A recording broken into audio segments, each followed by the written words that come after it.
Muy bien, amados hermanos, vamos a dar inicio a este siguiente tema y pues vamos a ver esta sesión 9 como tal, es el tema 8 de su capacitación como ancianos electos y hemos visto por qué la Biblia tiene autoridad, cómo interpretarla, cómo predicarla. Y hoy llegamos a un tema que toca directamente su función dominical, el culto reformado. ¿Qué es el culto? ¿Qué elementos debe tener según la Constitución de la Iglesia Nacional Presbiteriana de México? ¿Qué puede y qué no puede añadirse? ¿Cuál es el rol del anciano en el culto? Y eso es lo que vamos a ver básicamente hoy. Entonces, lo primero que nosotros tenemos que preguntarnos es ¿qué es el culto? ¿Y para qué existe? Porque fuera de eso, pues no tenemos mucho que decir. Jesús le dice en San Juan 4:24 a la mujer samaritana, Dios es espíritu y los que le adoran en espíritu y en verdad es necesario que le adoren. Eso resume todo. El culto es adoración a Dios en espíritu y en verdad, no en forma y en tradición por la tradición misma, ¿verdad? Sino con sinceridad y con verdad doctrinal. Entonces, la Constitución en el artículo 78 define el culto cristiano como la expresión suprema de adoración y entrega a Dios como nuestro Creador soberano y Redentor en Cristo Jesús, que debe expresarse de manera contextual, espontánea, sincera, comunitaria, decente y en orden. Y aquí hay un punto que muchas iglesias ignoran, puede ser. El culto tiene un propósito doble: glorificar a Dios, y es el primero y más importante, y edificar al pueblo de Dios. El Catecismo Menor de Westminster dice que el fin principal del hombre es glorificar a Dios y gozar de él para siempre. Y el culto es donde eso se expresa en su forma corporativa. Cuando vemos el artículo 81 de la Constitución, dice algo muy específico que deben memorizar. Debe evitarse el referirse al culto como programa. El nombre propio es orden de culto. El culto no es un evento que producimos, es un encuentro con Dios que estructuramos con reverencia. Y eso es algo que tienen que tener muy en cuenta, porque no es negociable, vaya. Y vamos a seguir viendo los artículos, ¿ok? Vamos a mirar el artículo 79 de la Constitución, que dice que la celebración del culto comunitario se seguirán los principios, normas y orden del culto de nuestra herencia reformada y calvinista. Entonces, es ahí donde tenemos que tener mucha cautela y énfasis. Esto se basa en lo que la tradición reformada llama el principio regulativo del culto. Dios prescribe en su palabra qué elementos debe tener el culto. Todo lo que no está autorizado está prohibido. Hay que distinguir dos cosas: elementos del culto que están fijados en la escritura, la palabra, la oración, sacramentos, música, ofrenda. Aunque quizás en algunos de estos ya hay controversia, ¿eh? No es mi intención hacer eso, pero deben de saberlo, sobre todo en la parte musical. Pero para fines de la Iglesia Nacional Presbiteriana de México no es algo a tomar en cuenta. Y esos serían los elementos esenciales. ¿Y por qué? Por el preludio y el postludio y otras cosas por el estilo. Y no se pueden quitar ni reemplazar. Y las circunstancias: el orden específico, la duración, el ritmo, el tiempo, ¿sí? Donde hay libertad de adaptarse al contexto. Las circunstancias son flexibles, elementos no, y ustedes verán que no es recomendable, pero sobre todo por cómo está estructuradas las cosas, pero a veces se dice, no, pues a las 5 hay mucho calor, vamos a pasar a las 6 y luego en otro horario a las 6 ya es oscuro, vamos a pasar a las 5 y así. Pues son circunstanciales. Calvino lo resume con 1 Corintios 14:40. Todo se haga decentemente y en orden. No es una excusa para cualquier innovación. Es el principio que gobierna las circunstancias dentro de los elementos ya establecidos por la Escritura. ¿Por qué importa esto? Porque cuando alguien proponga añadir algo al culto en donde ustedes están gobernando como ancianos, la pregunta correcta que deben hacer es, ¿está esto autorizado por las Escrituras o en las normas de la iglesia? No de si te gusta, si funciona, sino si está realmente autorizado. Entonces, es ahí donde nosotros tenemos que tener en cuenta esto. Ahora, el artículo 80 de la Constitución de la Iglesia Nacional Presbiteriana nos habla un poco más sobre esto, porque am, establece los elementos del culto y vamos a verlos uno por uno y pues no son sugerencias, son la norma. Un elemento es la palabra de Dios. Lectura, proclamación y enseñanza. La Constitución lo especifica. Deben usarse pasajes tanto del Antiguo como del Nuevo Testamento. No es suficiente citar versículos sueltos en el sermón. El texto debe leerse explícitamente ante la congregación. Y aquí pues conviene siempre que el predicador ya los dé. Porque no estamos diciendo que tengan que leer un capítulo del Antiguo y un capítulo del Nuevo. Que se podría, ¿no? Pero no es lo recomendable, sino que más bien, am, por ejemplo, si voy a hablar de mm, Génesis 4, Caín y Abel, ¿no? Pues hago la lectura del 1 al 9 del capítulo 4 y del 1 al 4 del capítulo 11 de Hebreos, donde se habla de la sangre de Caín, si no mal recuerdo. Digo, puedo estar mal recordando, no tengo una Biblia en la mano ahorita, ni los libros de gobierno como tal. Entonces, si me equivoco en algún artículo, pues pueden, pueden darme retroalimentación. Entonces, eso es importante, ¿no? Entonces se tiene que leer la palabra de Dios. Entonces, lo segundo elemento es la música y alabanza, cánticos, himnos, salmos. La música no es un calentamiento previo, es un elemento del culto. El himno es teología cantada y muchas veces es doctrinal, otras veces es edificante, otras de confirmación. Por eso la selección de cánticos importa doctrinalmente. El elemento siguiente es la oración, la confesión de pecados, seguridad de perdón. La oración en el culto incluye precisamente adoración, confesión, acciones de gracia, intercesión. La confesión de pecados siempre debe ir seguida de la seguridad del perdón, donde se hace una oración de pecado y usualmente el ministro, es decir, el pastor, hace la declaración de perdón a través de un versículo bíblico. Entonces, la confesión de pecados siempre debe ir seguida de esto. No debemos dejar al pueblo en la culpa, porque pues puede ser que incluso esto sane mucho, y de hecho sí sana espiritualmente el saberse perdonados. Entonces, otro elemento, diezmos y ofrendas. La ofrenda es un acto de adoración, no una interrupción del culto. Se recibe con orden, con una oración de consagración, sin presión. No debe convertirse en un elemento larguísimo del culto, sino que simplemente primero, ¿cómo se hace? Primero los diezmos, después las ofrendas, si hay otra ofrenda extraordinaria. Y ahí sí se va regulando, ¿no? Entonces, el siguiente elemento son los sacramentos, bautismo, Santa Cena, que son los que nosotros confesamos y la que la Iglesia Nacional Presbiteriana de México reconoce.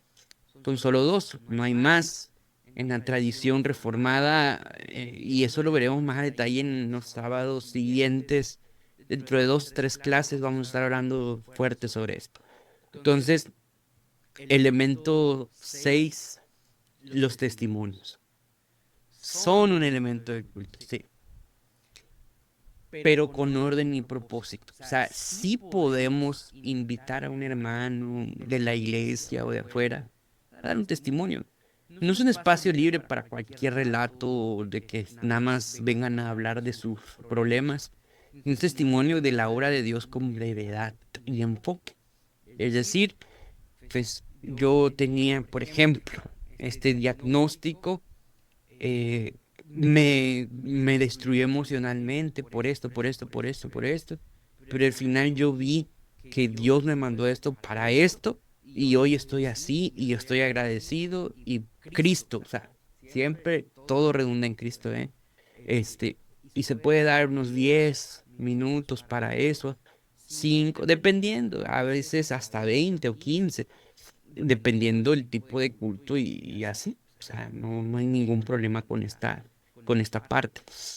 Entonces, am, bueno, el siguiente elemento es la declaración de fe, el credo apostólico o un símbolo doctrinal de la Iglesia Nacional Presbiteriana, que pues es lo que tratamos de poner siempre en los honores de culto. Entonces, la declaración de fe conecta el culto con la comunidad histórica de la iglesia. No somos una iglesia inventada hace 35 años, 20 años, 10 años, el año pasado. Somos herederos de una tradición que viene desde los apóstoles. Entonces, tiene que haber una declaración de fe. Tendríamos que estar acostumbrados pero pues, finalmente, el elemento 8 es la bendición apostólica, el cierre del culto. No es la despedida, es proclamación de la gracia de Dios sobre su pueblo que sale a vivir lo que adoró. Pronuncia el pastor finalmente la bendición y no es apurado, sino es con bastante decoro. Entonces, hay veces que se puede, aquí no se da, pero hay ancianos oficiantes también. Pero en México, que yo recuerde, no se ha dado. Y si se dio fue hace mucho tiempo, cuando hay escasez de pastores. Que puede que en un futuro sí los haya y les toque tal vez a uno de ustedes dar una bendición pastoral. Porque pues, eh, mm, bueno, ya estoy volviendo a irme por la tangente, ¿no? Pero hay cada vez menos personas en los seminarios, hay menos pastores, mueren más pastores de los que entran en el seminario, vaya.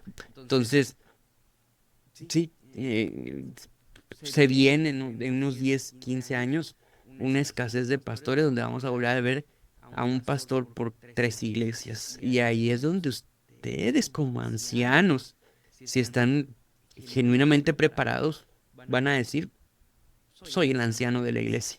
¿Cómo no?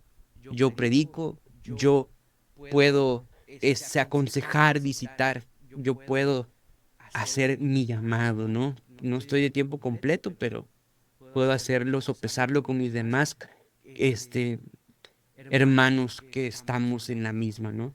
Y pues cuando pase eso, esperemos que no pase, ¿verdad? Pero si llega a pasar, yo confío en que estaremos como iglesia preparados.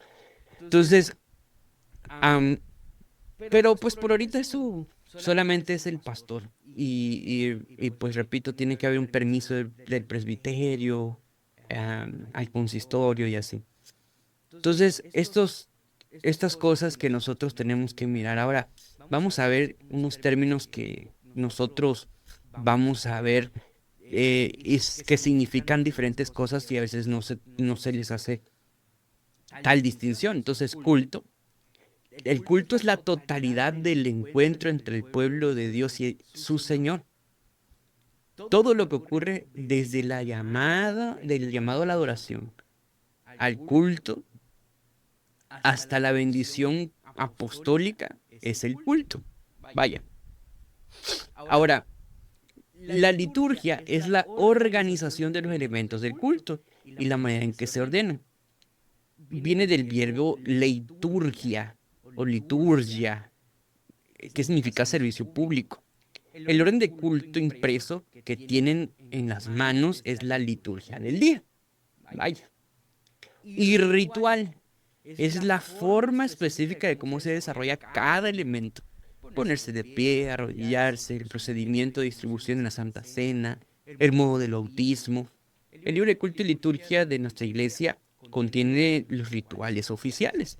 Así que, pues, si no lo tienen, cómprenlos, y si no tienen para comprarlos, pidan al consistorio que se los compre, porque es el día de su ordenación, deberíamos proponer que se les dé los libros, ¿no? Junto con su papel. Sería bonito, ¿verdad? Y una copia de los símbolos doctrinales de la Iglesia Nacional Presbiteriana. Sería un regalito bonito, ¿verdad? Los cuatro libros, los credos y confesiones, el papelito, tal vez una corbatita. Nada, se puede hacer algo bonito. Entonces, pero finalmente hay que estudiarlos y hay que tenerlos. Am, Cuando alguien dice que quiere cambiar la liturgia de la iglesia, puede significar cualquiera de estas tres cosas. El anciano necesita saber cuál está en discusión para responder. ¿Ok? Entonces, hay que mirar con detenimiento. Ahora, vamos a mirar el orden de culto y la estructura de los 8 elementos. Por ejemplo, aquí vamos a quitar el llamado a la adoración como lo conocemos, ¿no? Entonces, vamos a- porque finalmente debe haber un preludio y un postludio, pero como presupone un ministro de música y otras cosas, digamos que esto es lo más esencial, lo más básico que en misión, congregación, iglesia debe haber. Lo primero es el llamado al culto. Tú no vas a la iglesia, tú no tuviste la disciplina de levantarte temprano, Dios te llamó. Dios convoca a su pueblo, nosotros respondemos, no empezamos el culto, respondemos a la iniciativa de Dios. O sea, que esta frase de vamos a iniciar el culto, vamos a dar comienzo, está re mal. Eh, y, y, y quizás ustedes dirán, bueno, si es así, ¿por qué no lo dices? Bueno, hemos tenido experiencias, ¿no? Entonces, cuesta, cuesta corregir a la gente después de ciertas experiencias. Entonces, pero ustedes como ancianos tienen completamente la autoridad para hacerlo, ¿no? Y sobre todo que pues ustedes son los que tienen que hablar por la iglesia. Hay una frase que a veces la dicen malintencionadamente, pero que tiene hay algo de verdad en ello, ¿no? Que los pastores van, pastores vienen, pero los que se quedan son los ancianos. Y no es que realmente sea así, pero aunque ustedes dijeran no, a partir de hoy nosotros nos vamos a quedar con un pastor, sea bueno, sea malo, nosotros nos vamos a quedar con uno y no vamos a volver a cambiar de pastor. Nos vamos a imaginar esa suposición. Y si se muere, no, y usted puede decir, no, pues está joven. Y si se choca, o lo matan, puede estar en el momento y lugar equivocado, ¿no?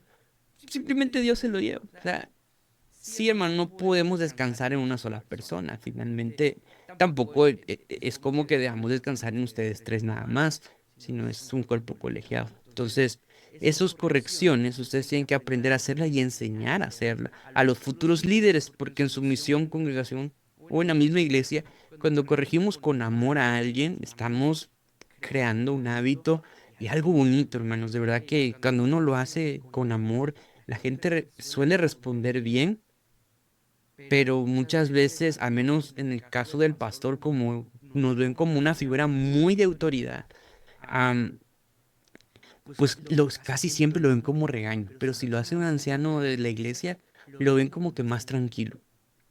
Pero bueno, entonces,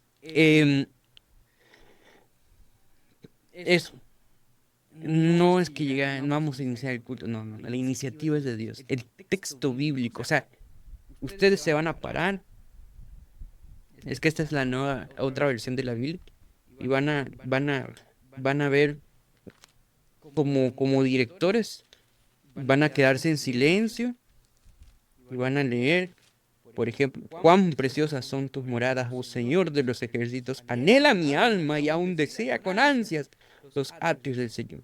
Mi corazón y carne cantan con gozo al Dios vivo, aún el ave ha hallado casa y la golondrina nido para sí, donde poner sus polluelos altares. Oh Señor de los ejércitos, Rey mío y Dios mío, cuán bienaventurados son los que moran en tu casa, continuamente te alaban. Salmo 84, ¿verdad? Y ahí ya inició el culto, sin que tengas que decir más. Entonces, claro, vamos a ir viendo más complejidades ya dentro del consistorio, ¿no? Pero es lo mínimo necesario. Dos, la adoración. Nosotros respondemos a esa palabra de Dios, que es el llamado, con cánticos. Dios habló y ahora nosotros respondemos. ¿Quién es Dios? Podemos cantar diferentes himnos que nos hablen de la magnificencia de sé exaltado, por siempre exaltado, y así. Seleccionarlos bien y es un trabajo de educación tener ya los himnos bien estructurados. La verdad que el himnario nos ayuda mucho de cómo está estructurado, pero a veces como que no tenemos el equipo, porque a veces decimos, no, el ministro, pero el ministro no está solo o no debería estar solo. Entonces, em, la alabanza, la adoración, los himnos son la teología cantada, recordemos esta parte, ¿no? Entonces, seleccionarlos, ahí viene la función del anciano, sobre todo cuando estás en el campo. Tres, la confesión y perdón. La alabanza revela la santidad de Dios y esa santidad revela nuestro pecado. Confesamos y recibimos seguridad del perdón, no nos quedamos con la culpa. Y en este caso, ustedes podrían, los que están en las misiones, primero Dios congregaciones, pues ya ven que yo les comento que esta es la función del ministro en la iglesia, o sea, del pastor. Alguien lee, alguien hace la oración de confesión y luego el pastor declara, ustedes podrían hacerlo en los campos. Y así cuando va el pastor de visita o algo, pues se le da el lugar, ¿no? ¿Para qué? Para que haya esa costumbre de entender que de la parte de ser ministros, ¿no? De ser ancianos, gobernantes. Ahora, después de esto, eh, vamos con la lectura. Hablamos de Antiguo y Nuevo Testamento, ya platicamos un poquito de esto, y les di el ejemplo de Génesis 4 y Hebreos 11. O sea, no vamos a leer todo el capítulo, sino ciertas partes que se conectan con el sermón. Entonces, 6, la respuesta. La respuesta es la ofrenda y la declaración de fe. El pueblo responde activamente a lo que recibió en la palabra. Entonces, ahí es nuestra respuesta. Finalmente, la oración final y intercesión. Se puede interceder en oración final por la iglesia, la misión, por las autoridades, y es el punto, ¿no? Y finalmente la bendición apostólica, donde Dios envía a su pueblo.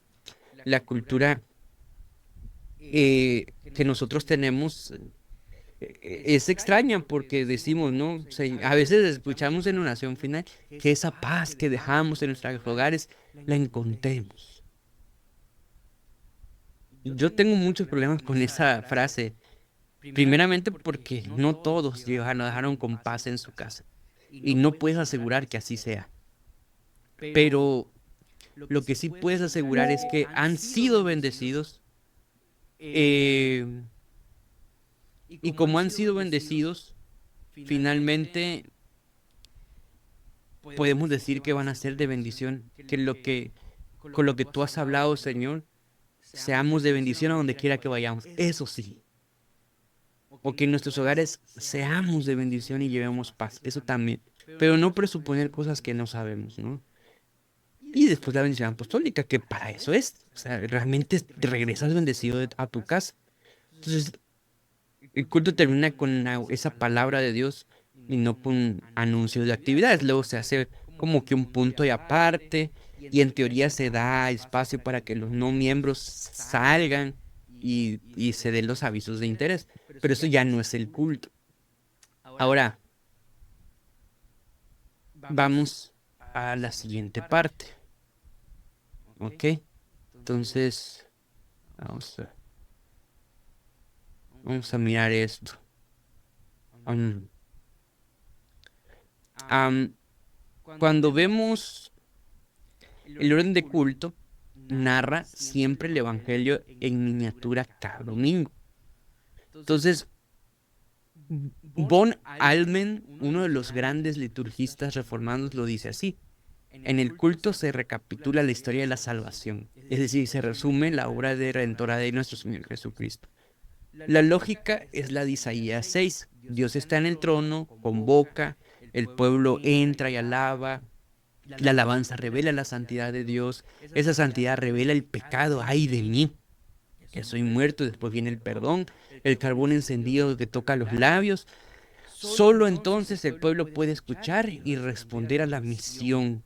Entonces, pues básicamente es esto, ¿no?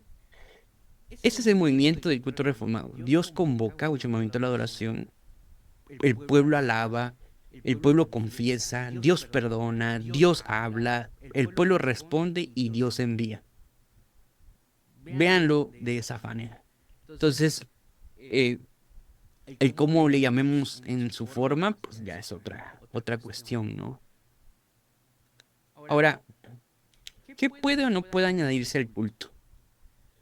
Y ahí vamos a hablar del principio regulativo en la práctica, el PR. eh, Perdón, el principio regulador del PR. El PR es el principio regulador del culto. Entonces, ¿qué puede hacerse? Podemos variar el orden de algunos elementos en una ocasión. Un día especial como el día del pastor, se pasa enfrente a orar por el pastor. Am, y cabe recalcar que al ministro de Educación hay que decirle que el día del pastor, si va a haber entrega de presentes, que sea después de terminar el culto, ¿verdad? Para no interrumpir la adoración a Dios. Este, entonces,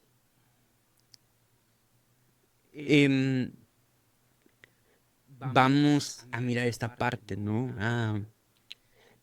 Mm, Podemos usar formas litúrgicas alternativas del libro, el culto en liturgia, aunque repito, bueno, no soy muy fan de los órdenes de culto del libro de culto y liturgia, pero de ahí podemos agarrarnos para, para tener un buen esqueleto, ¿no?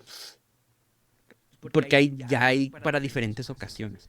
Entonces, un momento de testimonios breves dentro de un momento de respuesta se puede poner. ¿Qué no podemos hacer? Eliminar elementos. Eso no. No hay culto reformado sin palabra, sin oración, sin ofrenda, sin sacramentos cuando corresponde. Añadir sacramentos nuevos que la escritura no establece. Hay exactamente dos, ¿verdad? Entonces, convertir el culto en espectáculo, entretenimiento, aunque sea para atraer a la gente, o llamar al culto programa, que lo he escuchado muchas veces, ¿eh? La Constitución lo prohíbe. Y sustituir la predicación expositiva por charlas motivacionales o testimonios. O sea, que pongas un testimonio no quiere decir que no va a haber palabra de Dios. Y si nosotros hacemos una homilética expositiva, siempre va a haber palabra de Dios. No querramos compararnos con personas. Y no nos comparemos con el pastor, por ejemplo. Pastores son personas que se dedican al estudio, han pasado en el caso de los que están en su vida, ¿no? Este, pues saben mucho. Entonces, no querramos hacer un juego de ese tipo. Nosotros, lo poco que sepamos, aunque hayamos escuchado que el pastor predicó Génesis 4 padrísimo por 1 hora, bueno, yo 15 minutos, 20 minutos, ahí nada más toqué un elemento, pero hubo palabra de Dios. ¿Me explico? Entonces, eso es lo importante. Am, pues no hay que sustituir la predicación positiva. Entonces, ese es el criterio del anciano. No es si me gustó, hay que preguntar si está autorizado. Entonces, vamos a la siguiente parte, himno, oración y cultos. Este, y bueno, los tipos de culto, ¿no? Porque el artículo 81 lo celebra, lo dice, que tenemos diferentes tipos de culto. El dominical, que es el principal, todos los elementos del artículo 80 deben estar presentes. El familiar, culto familiar, que es el más breve, reflexible, pero también incluye palabra y oración. Cultos especiales, bodas, funerales, dedicaciones, que tienen formas litúrgicas específicas. Los de los sacramentos, obviamente. También estamos hablando de cultos de misión, que tienen mayor flexibilidad contextual, pero mantienen elementos esenciales. Por ejemplo, no me dejarán mentir si se recuerda, creo que fue el hermano que fuimos a la misión de la cárcel. Allí eran claramente carismáticos, entonces no tenía nada de malo que nosotros empezáramos a decir amén y cantáramos himnos un poco más movidos en cuanto a música, porque estábamos en un contexto aparte, ¿no? Y nosotros queríamos edificarlos a ellos y ya ellos están enseñados de esa manera. Somos la visita, ¿sí? Entonces, digo, en mi perspectiva puedo estar mal y estoy 100% susceptible a corrección, pero, pero sí, o sea, es mi opinión, ¿no? Em, Finalmente, los cultos de ordenación o instalación, como primero Dios van a tener ustedes, tienen una liturgia especial. Entonces, vamos a la teología cantada. El himno, pues, Efesios 5:19 dice, hablando de vosotros con salmos, himnos, cánticos espiritual, cantando y alabando al Señor en vuestros corazones. La iglesia aprende teología, no solo por el sermón, sino también porque se canta. De hecho, el himno número 1, solo a Dios la gloria, el Padre perfecto, solo a Dios la gloria. Me explico, ese primer himno es totalmente doctrinal. Y así están divididos, ¿no? Ahora, la selección de himnos no es conforme al gusto musical. Si estamos en una oración y ayuno, a mí me gusta mucho esta parte de la oración y ayuno donde se da una lista de cánticos y decimos cuál queremos cantar, ¿no? Porque sabemos que todos no sabemos todos los cánticos. Ok, es algo especial de ese momento, yo creo. No es que vayamos a improvisar, porque en teoría ya hay una lista de cánticos que cantamos, vaya. Entonces, no se trata de mirar de otra manera la liturgia, sino que al mismo tiempo tiene que haber una verdadera selección para un culto de los himnos y para eso tenemos que saber de qué va a hablar el pastor o el predicador. Entonces, es responsabilidad pastoral y del consistor. Entonces, se tiene que mirar eso. Ahora, el himnario solo a Dios regresa es el himnario oficial en nuestra iglesia. Sus textos están teológicamente revisados y conforme a la doctrina reformada. Bueno, hay debate. Claramente hay situaciones por ahí que son evidentes, ¿no? Pero no vamos a criticar ni decir nada. Pero vamos, es nuestro libro de referencia. Usarlo no es solo una tradición, pues la idea es que salvaguarda la doctrina, ¿no? Cuando un cántico tiene una letra incorrecta, el anciano tiene la autoridad para señalarlo. No porque la música del culto fue de la forma de la teología congregacional, ¿verdad? Entonces, siempre tenemos que mirar eso, que la teología de los himnos sea también conforme a lo que se está haciendo en el orden del culto. Am, bueno, vamos a la oración del culto. La oración no es un relleno que se pone en los cultos, sino que es un acto de adoración con estructura y contenido específico. Claramente la persona que va a orar tiene que saber que va a orar, tiene que prepararse, tiene que haber una apertura de apertura o invocación, donde reconoce la presencia de Dios, pide su guía para todo el culto, la confesión de pecados, la oración pastoral o intercesión sobre la iglesia, los enfermos, las autoridades civiles, la iglesia en general y las misiones. Es la dimensión misionera del culto. Y la oración de ofertorio, que es breve y consagra la ofrenda, ¿no? Pero tiene que hacerse con tiempo. Y yo soy de que tiene, o sea, de la idea de que tiene que estar pegado por fecha el miembro que tiene que saber que va a dirigir el culto, el que va a dirigir los cantos y que tiene, para mí, el estar en el coro de la iglesia, es prácticamente una obligación de que vas a cantar en los domingos, vas a dirigir los cánticos. Este, Bueno, básicamente es eso, ¿no? Tiene que haber ese orden y tienen que saberlo desde antes. Pues, yo creo que el director, como ya sabe de antemano que va a dirigir, pone a buscarse los nombres de quienes van a participar en el orden de culto. Y la ventaja, lo que tú podrás decir, van a poner el de siempre. Si lo haces con tiempo, yo creo que no lo va a hacer. Lo pregunto de manera reflexiva, ¿tú lo harías? Si te tocara a ti dirigir, si supieras que no hoy, no mañana, sino que el domingo 12 de julio a ti te toca dirigir. Te pregunto, ¿pondrías lo mismo de siempre? ¿Verdad que no? Entonces ahí es donde no se le da el trabajo al director y tampoco disfruta, porque eso se disfruta, hermano, se disfruta dirigir.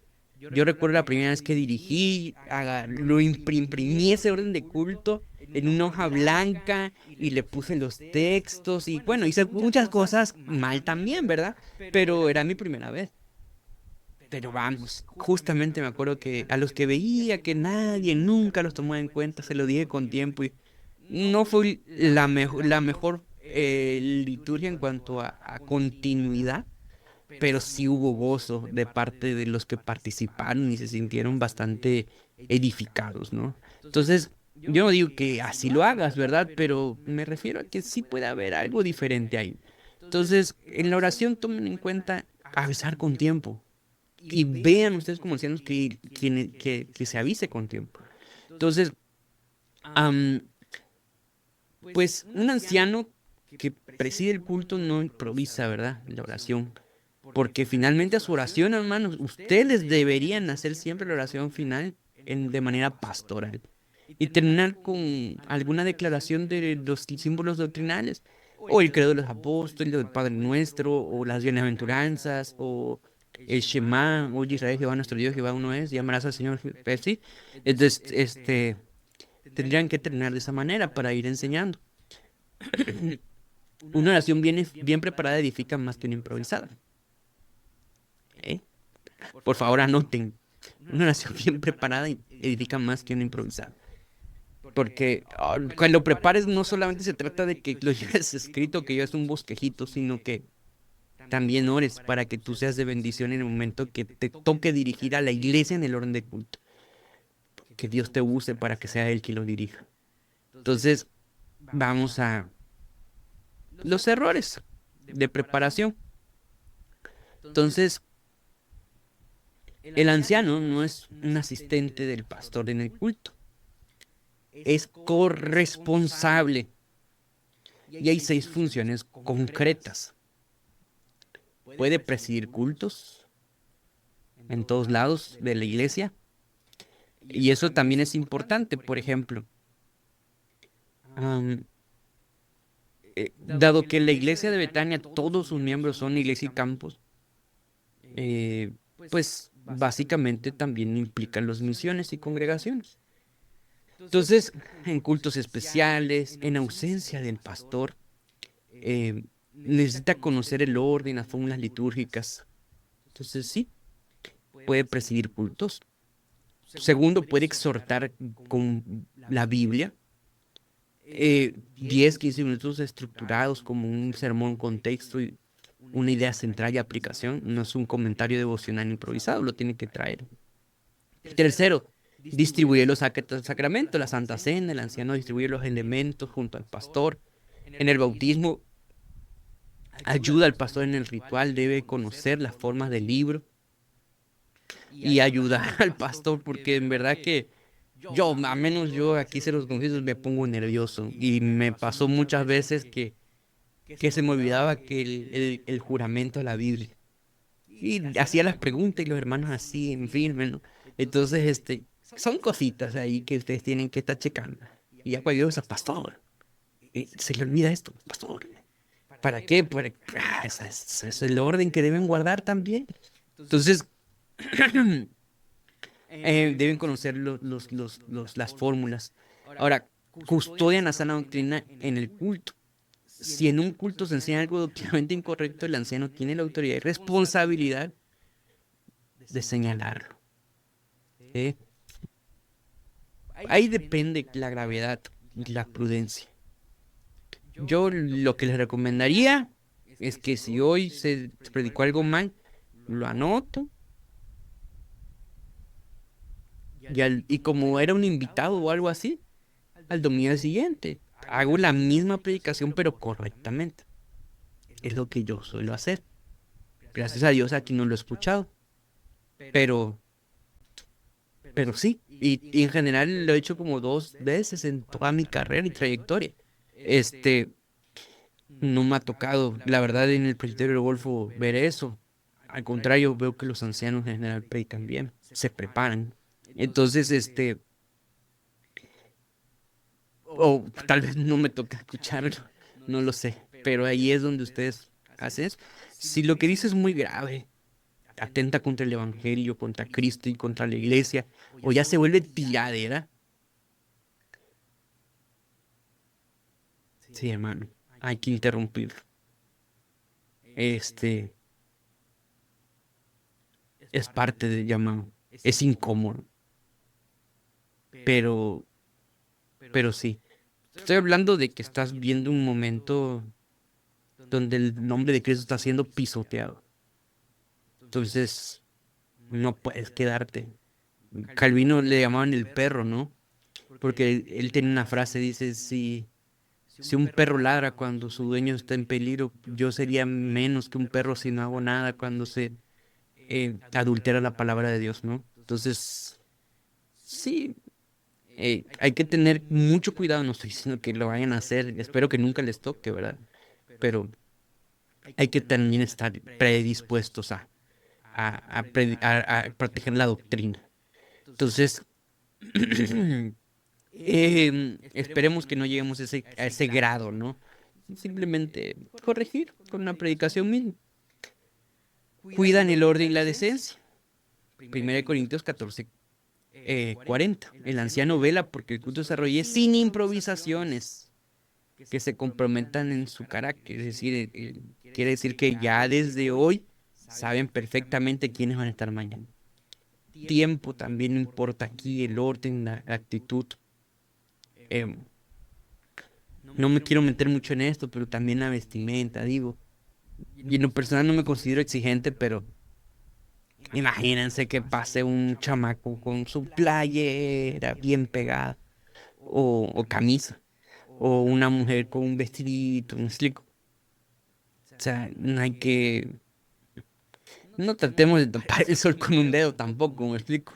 Entonces hay que tener cuidado en eso, o sea, sí. Y es la bendición de hacer las cosas con tiempo, la hermana, hermano, le toca a usted, por favor, trate de, pues de venir de tal manera que verifique a la iglesia desde que le ven. Y ya, yo creo que ellos, la mayoría entiende. Tendría que ser muy chamaco, un niño, pues, tanto espiritual o de edad, pues, para no entender algo así. Entonces, eh, pues pueden pronunciar algunas fórmulas litúrgicas, como les mencionaba, las bienaventuranzas, los credos y todo esto para el final de, del orden de culto. Entonces, esto está en el libro de los himnos y al final dice ayudas litúrgicas ahí. Aunque aquí concretamente estamos viendo bendición apostólica, recordemos que esa tiene que ver tiene que estar con permiso del presbiterio. En este caso, hasta donde yo sé, no existe ningún anciano con ese permiso. Esperemos que nunca haya esa necesidad, pero puede llegar. Hay que incluso se diga que cualquier anciano puede hacerlo. O sea, va a depender. Hay lugares donde sí se practica esto, en México. Tengo entendido. Hay muchos presbiterios donde faltan pastores y se pasa esto. Pero es que como no recuerdo el dato, no quiero mentir, pues. Pero es que como que no lo sé, pero al mismo tiempo he escuchado algo. Entonces, pues, finalmente, ah, vamos a ver los errores comunes que tienen que cuidar. Llamar programa. Ya está prohibido desde la Constitución. Es orden de culto. Omitir la lectura explícita de la Biblia. No es suficiente citar versículos, sino tiene que haber una lectura pública. Sustituir el sermón por un testimonio largo, eso tampoco. O la bendición apostólica como un hasta la próxima, ¿no? Entonces, eh, el testimonio, recuerden que complementa y la bendición pronuncia la palabra con autoridad. Los himnos con letra doctrinalmente incorrecta existen, hay que enseñar. Algunos, como yo he decidido seguir a Cristo, van con una teología diferente, pero de verdad que la historia de ese himno está muy, muy hermosa y pues por eso es muy difícil que lo quiten. Entonces, vale la pena hacer un tipo de concientización de historia de los himnos, ¿eh? Este, no es asunto de gusto del personal de música, es asunto del anciano y del pastor. Aunque tengas ministro de música, nosotros velamos por eso. La ofrenda como momento de predicación financiera. Ay, la ofrenda se recibe con una oración breve de consagración. Yo sé que hay hermanos que pueden llegar a decir que no ofrendan porque por esto, por aquello, que no les gusta esto o aquello, pero pues finalmente es para Dios. Entonces ahí sería el detalle, ¿no? Y ¿cómo preparamos el orden de culto? Cuando el anciano preside, ¿sí? Necesita prepararlo con anticipación, no improvisadamente. Define el texto, base del sermón. Todo el culto va a girar alrededor de eso. Seleccione los signos con función del texto. Abra el himnario, búsquelo, está al final del himnario. Entonces, conectan con el texto generalmente si hay. 3, prepare la oración pastoral por escrito. La final, si se sabe que le va a tocar a usted. Los puntos de intercesión deben estar por escritos, no improvisados. 4, verifique que todos los elementos del artículo 80 estén presentes. Repase la lista y coordínese con anticipación. Si hay Santa Cena, practique el ritual con el pastor. Si hay testimonios, coordine con tiempo y habla con la persona. Entonces, aquí están las preguntas para reflexionar. Piensen en el culto de la iglesia. ¿Han escuchado alguna vez esta parte llamado programa? Si me tuvieran que presidir el culto, ¿qué texto predicarían? Pues finalmente nos está acá el bautismo, Santa Cena, y estos van a ser igual en línea esta misma semana. Y primero Dios, nos estamos viendo en 15, bueno, sí, en 2 semanas más o menos. Este, ya ojalá que cuando toquen, vuelvan a escuchar este video en el futuro, se acuerden de cómo fue este curso. Y que Dios les bendiga, amados hermanos, y nos estamos viendo. Bye.